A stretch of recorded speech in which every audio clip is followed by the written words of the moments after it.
A very good early morning to you. My name's Leanne and welcome to my crafty cupboard. Today these pretties are coming out to play as I work on some more hexagon flowers.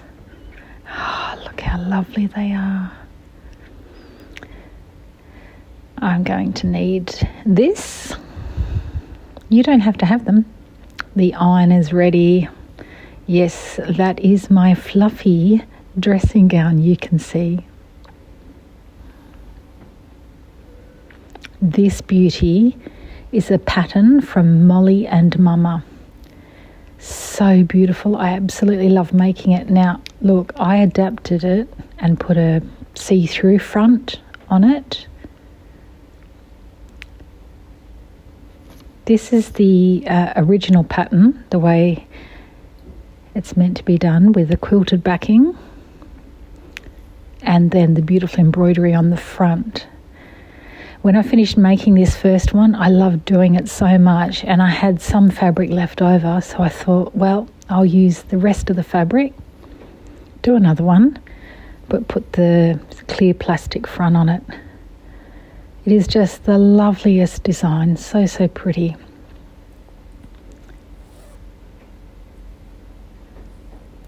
And this one I've just got pages that I'm just working on random for my stitch journal. So they're just pictures that I drew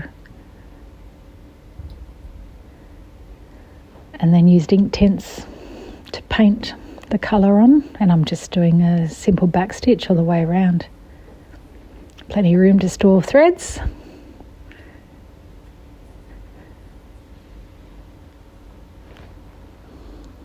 I love it. I want to make heaps more of these. I just love that embroidery so much. It's very sweet. Beautiful design. So these are all the hexagons I've made so far.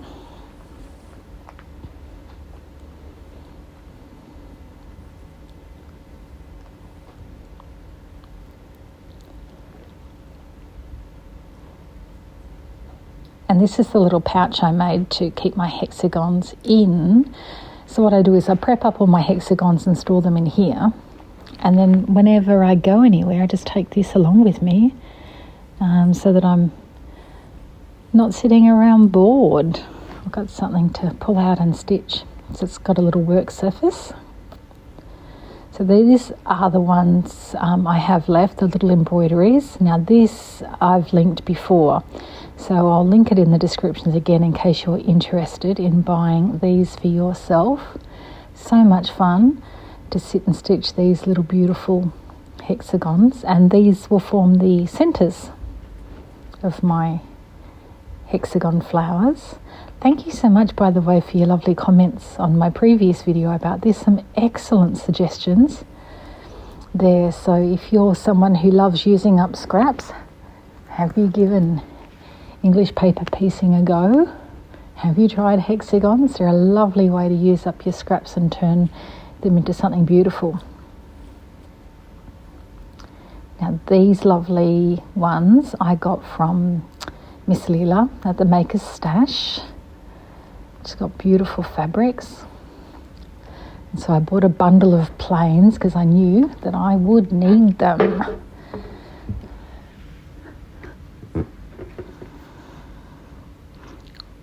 So I'm doing a ring of plain hexagons around the embroidered centre, and then a ring of floral hexagons.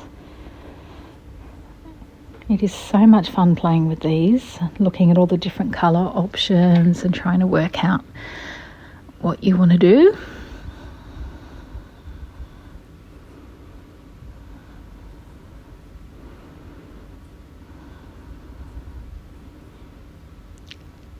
That's my winner. That's the one I want to go with, I think. I can see here I'm going to be purchasing some more plains from Miss Leela soon.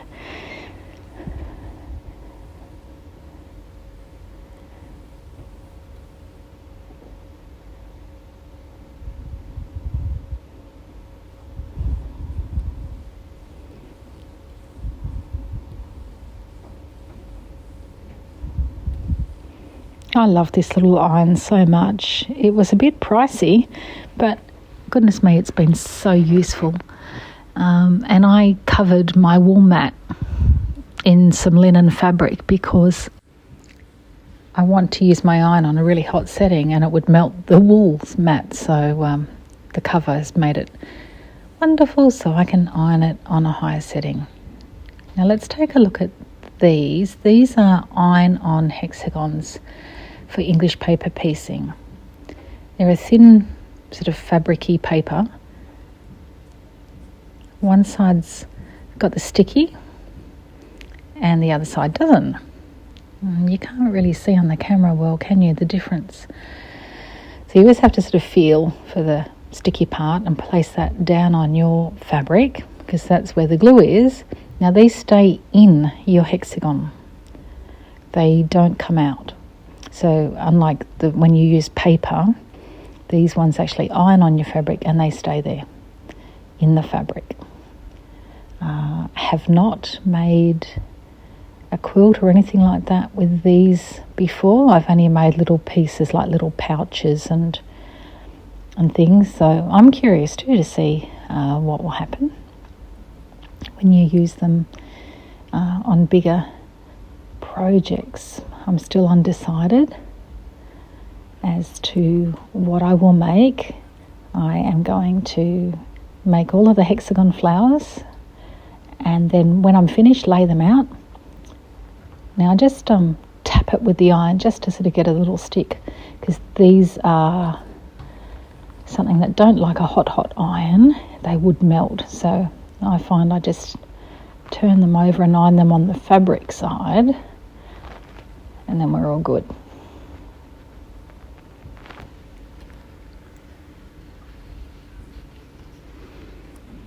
This dressing gown is the comfiest. My daughter bought it for me for Mother's Day from Peter Alexander. And it is so lovely and snuggy on these cold winter mornings. Righto, let's get set up to cut these out.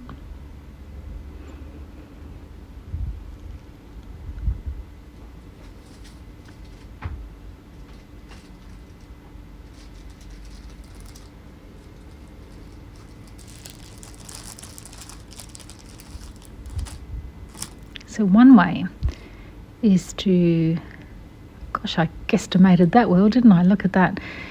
To use these hexagons with a cutout and just cut the edges with a rotary cutter.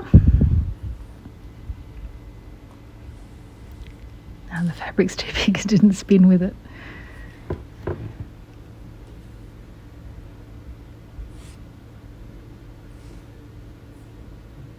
That's very nice if you like it to be very precise. I've got a dull spot on my blade, don't you hate that? There we go.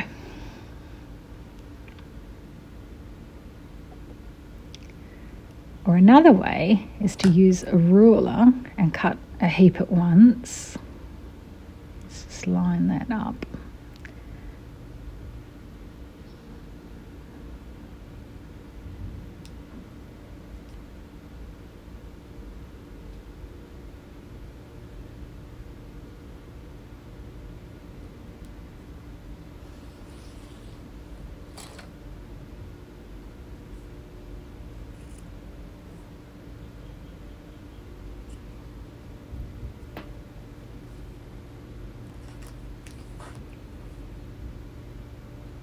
See, and you can just find the pathway through both of them.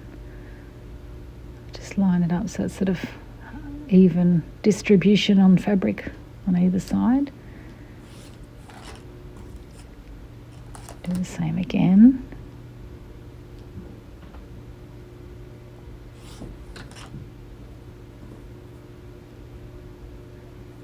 Now, if you want to get clever, just stack them all up. Line them up and away you go.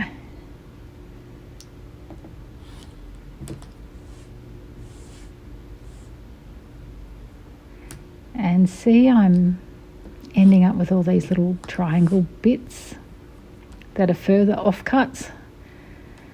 I am going to keep those, and I will show you how in a future video how I make a little scrappy flowers out of those.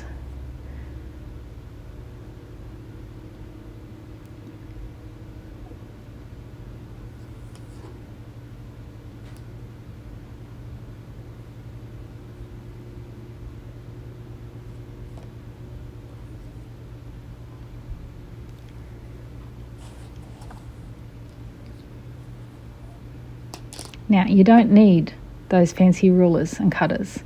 The other way is just doing it this. Good old pair of scissors. Itchy nose, sorry. It's not a great idea to scratch your nose with a pair of scissors in your hand.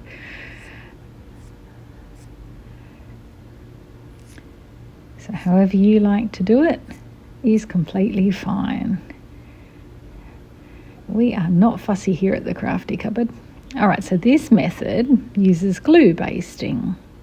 So just a thin line of sew-line glue and fold the fabric over.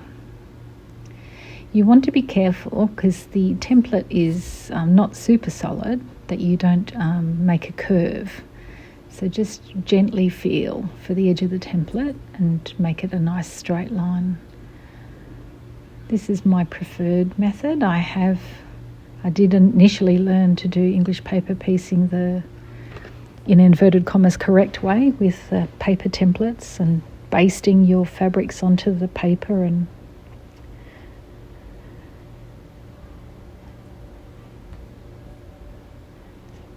then stitching your things together and taking out the basting stitches and taking out the paper. But I do enjoy this way more.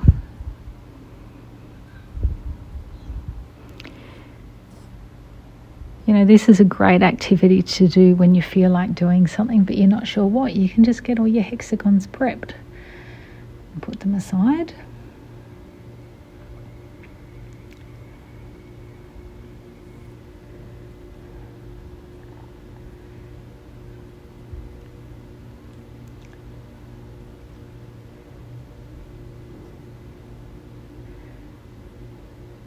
This is great activity to do when you're watching other gorgeous stitching happening on YouTube or listening to an audio book or some nice music or just the peaceful sounds of the morning or evening or daytime, whenever it is when do you prefer to stitch? I'm an early bird in a house full of late risers, so I always have the mornings to myself. And so I really like to start my day doing something that brings me a lot of satisfaction and great joy. Now, last weekend I had the best time. I went to Chatswood to see a trunk show that was organised by Forage, and they'd invited along Jurd and Cathe Holden, and it was fabulous. It was so funny. I told my husband I'm going to a trunk show on Saturday, and he thought I said truck show. Well, anyways, we're sitting there watching the presentations. Cathe shared with us photos of her amazing studio, so beautiful, so filled with so many vintage treasures, and one of her loves is collecting little vintage toy trucks. And so that amused me. I thought, I wish my husband was here to see this. It would be a laugh, because I actually did see a truck show at the trunk show. But it was just the best afternoon, because you turn up and there's gorgeous, fabulous kindred spirits all around you, and they had amazing stalls set up. So if you're nice, I'll show you what I bought in a future video. Just so many gorgeous, gorgeous treasures. And afternoon tea, they had these warm chocolate chip cookies that were gooey in the centre, so yummy. And then we got to sit down and hear from 3 amazing women who generously shared with us their world and their stitching. And I just absolutely loved it.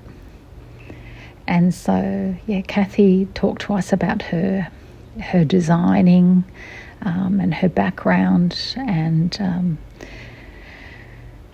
shared with us some personal stories about where the fabrics, have come from.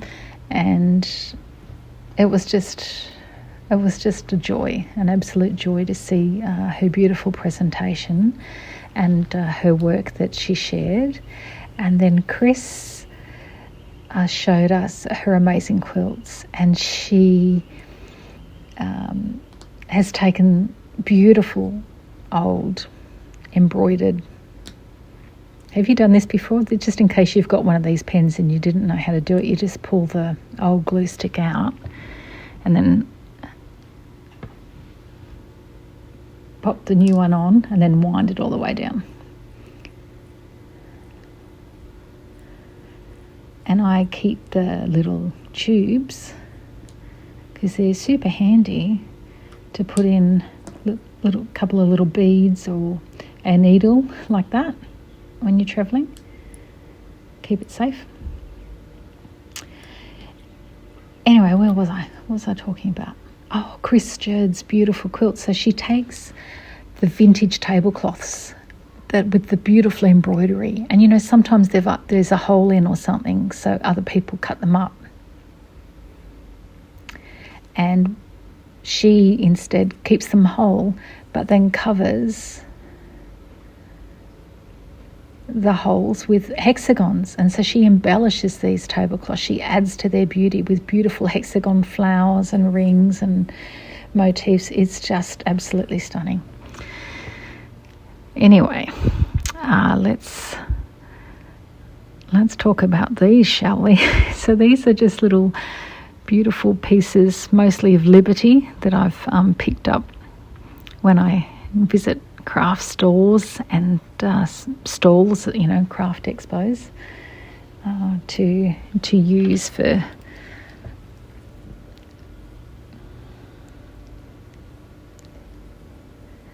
my hexagons. Okay, even this in itself is a fun morning, I tell you, just to sit through your fabrics and match them up. See what combinations you like. Oh, that's pretty, I like that. That's nice too.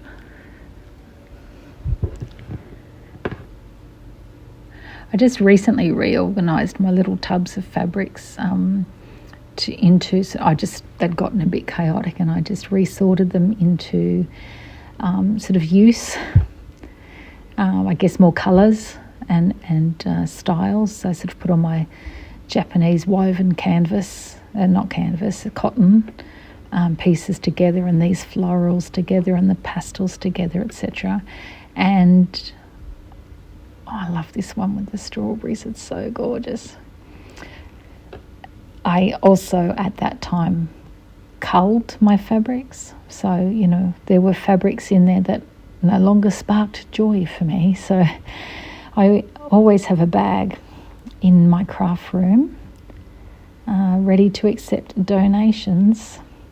And so I take them off to either our local cancer charity wellness centre or drive them down to the sewing basket, just to keep the cycle going. You start to get a feel for how you work and the sorts of projects you enjoy, and if there's things in your craft space that you're not going to be using, then they're just clogging up everything for you, aren't they? So I think it's better to get rid of them. Pass them on to another home and just have things that you want to use and love in your own space. Anyway, so while we keep matching up these fabrics, let's get back to that trunk show story. What was I telling you? So I told you about Chris's amazing hexagons on vintage tablecloths, and she turns those into quilt tops. Just absolutely beautiful. I was in love, absolutely in love. And that sort of inspired me to sort of think, oh, maybe I could do Roxy's in that manner. A bit like how Susanna did a while back, worked on a beautiful tablecloth and embellished it. So anyway, I'm just letting that thought mingle in my head for a while, and we'll see. And then Lisa got up, Lisa from Forage, and told us about her journey and where Forage came from. And it was just so wonderful to hear her backstory that she generously shared with us, and how Forage came to be, and to see all her amazing work as well. So it was the loveliest way to spend an afternoon, just a room filled with warm people generously sharing their stories and their love of stitch. And I just came away so uplifted and inspired. It even fueled me through the torturous journey home, because once again, State Rail, we're doing track work. I tell you, every time I try and use public transport and to head to different venues, there's always track work going on, and one would think we would have the best tracks in the whole world by now. But it did amuse me, actually, lining up for ages waiting for a bus where the trains ended, to get a bus to part of my way home, and after that I was going to have to get back on the train, because one of the bundles that I bought from Lisa's stall, I saw it and I went, that is a peacock. And I'll tell you more about peacocks later in a future video, but it amused me because I'm standing in queue waiting, and I'm on my own, and there's a couple behind me, a young couple, and he's excitedly telling his girlfriend all about that she would never guess what he saw in his backyard that morning. And she said, "What was it?" And he said it was a peacock. And she didn't react. And he said to her, "You do know what a peacock is, don't you?" And she said, "Yes, I know what a peacock is." And he said, "Well, how strange is that? How rare is that for me to have one in my backyard, don't you think?" And it just amused me. I thought, isn't it funny how the universe does work in like that? Then I saw these fabrics and I went, that's going to become a peacock. And there's that young man excitedly telling his girlfriend about the peacock that he got to see in his yard that morning. Oh my goodness, look at this. So beautiful. Purple's a funny colour, isn't it? I think it's very divisive. I am a purple lover. I cannot get enough. I love it in all its shades and forms, especially though the soft lilacs. But I know that some people absolutely hate it. I guess there's colours I don't use as well. You might have noticed I'm not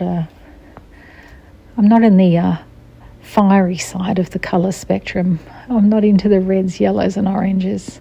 So even in this look here, I've got sort of peaches and apricots, and I'm going to use them because I need to have that sort of variation, I think, but I don't like them. Very much a pink, blue, lavender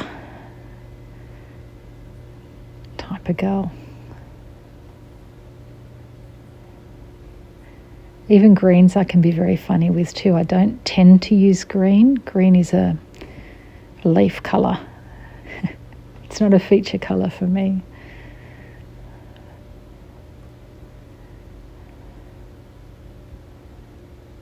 What about you? Are the colours that you gravitate towards things that you feel an affinity with?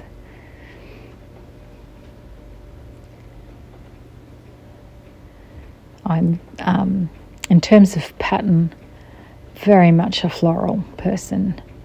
Every piece of clothing I own, I think the patterns are floral only. Or no, I tell a fib, I have got a gingham check dress.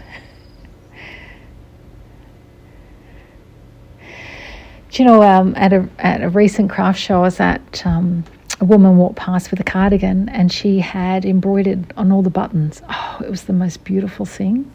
I have this project burning in the back of my mind for the future. Moths ate my husband's cashmere jumper, and I don't mean like a little hole, because I've patched a little hole in my own jumper. No, like they went to town. There's holes everywhere on this cashmere jumper. And so I just bought him a new one, and I thought there's nothing to lose here. It's like, you know, a piece of clothing that's no longer useful, so I'm going to adapt it. So I stuck it in a bag and popped it in the freezer, because I've read that that's the best way to do away with any, if they've perhaps laid minuscule eggs or something in it. So I'm going to try cutting it up the centre and turning it into a cardigan, and then going to town on it. Like embroidery everywhere. I have a Peter Alexander sort of nightwear cardigan that has a pretty pink organza frill along the bottom of it. And I thought, yeah, I'd like to do something like that. Maybe some lace or organza along the bottom. And I'm not sure if I'll put buttons or if I'll just do sort of like a ribbon edge where I've cut the jumper open to make a cardigan. But I thought it's something that I could play on, and it could evolve, and, you know, just try these things out. I hope you're enjoying this little fashion parade here of how I've matched the pieces up. There it is. Would you have matched them the same way? Just not sure about this one. It's a bit pale. I think I'm possibly not going to use it. Do I like that better? Yeah.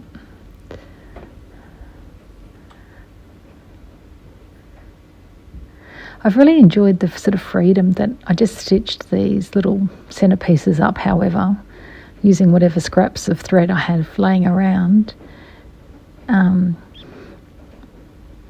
And then just playing with the fabrics afterwards, matching them up afterwards. I think that's the beauty with the florals and having so many different colours in them. It all sort of works.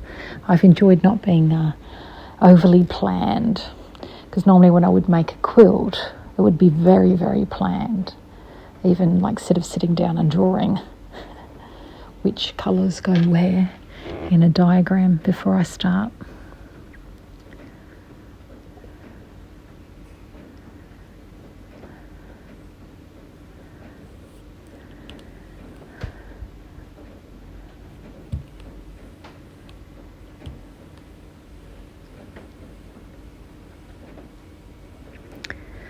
And so begins the process of all the floral hexagons.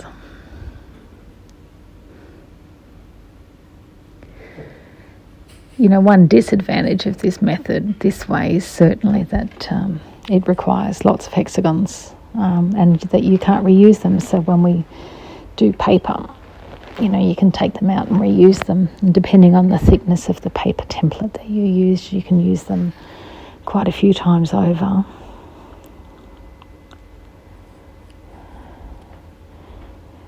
They used to just use like sort of scrap paper, didn't they?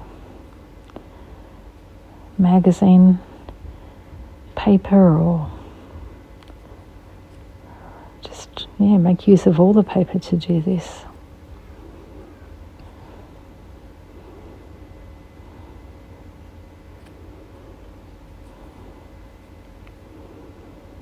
Have you been to any great crafty things lately?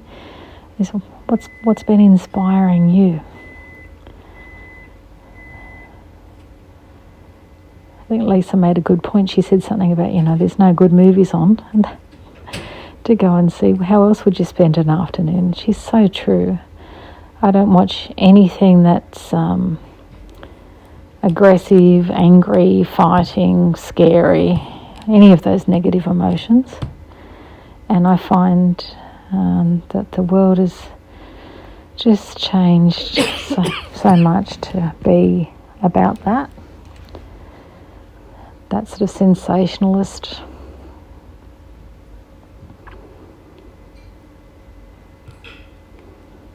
over the top, aggressive, angry. It all seems to be what sells, isn't it? Sells the movies, sells the headlines, sells the television. I haven't watched television in years. But we have a little independent cinema close by, and they often do have wonderful movies from all around the world that tell great stories.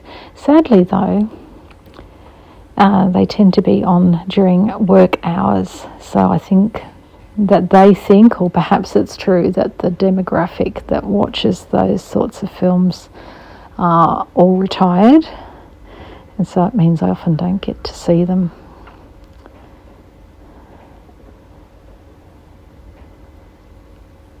Now, how to keep the workspace tidy.